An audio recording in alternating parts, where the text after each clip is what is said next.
বৈশাখের বৈরিক তিলক দিয়ে সাজানো তার জন্মদিনের ললাট।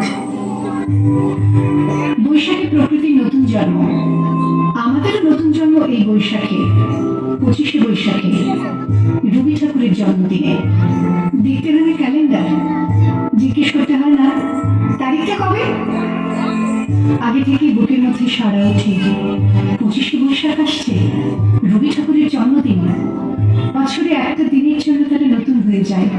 চারপাশে নীলে লালে সবুজে হলুদে রঙিন ফুলের আলপনা, মাঝখানে খয়েরি রঙের সুতোয় রোজ দুপুরের না ঘুমানো চোখে কাজের ক্লান্ত অবসরে বোনা হয়ে চলেছে সেই 4টে লাইন।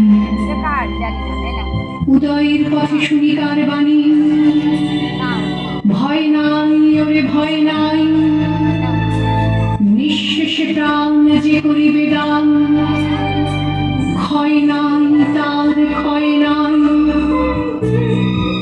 শুধু কি সূচি কাজে না, বিদেশকে চোখের সামনে দৃষ্টান্ত করে রাখার আন্তর্জাতিকতা রবি ঠাকুরের।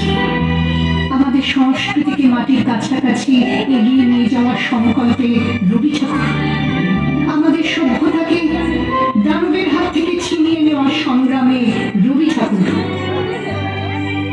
আকাশে মাটিতে মনে এত যে বৃষ্টি পড়ে, তার ছন্দ রবি ঠাকুরের।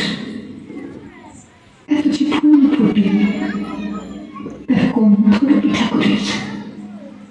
তাই প্রতিদিন তার জন্ম, কোনো দিনই তার মৃত্যু নেই। কালের কালা পাহাড়ে সে কোনোদিন যদি ভারতবর্ষ থেকে সমস্ত ঠাকুরের পুজোর প্রদীপ নিভিয়ে দিয়ে যায়, তবু একটি ঠাকুরের বিধি চিরকাল থাকবে মাটির সঙ্গে গাঁথা। কোন ঠাকুর? রবি ঠাকুর। রবি ঠাকুর।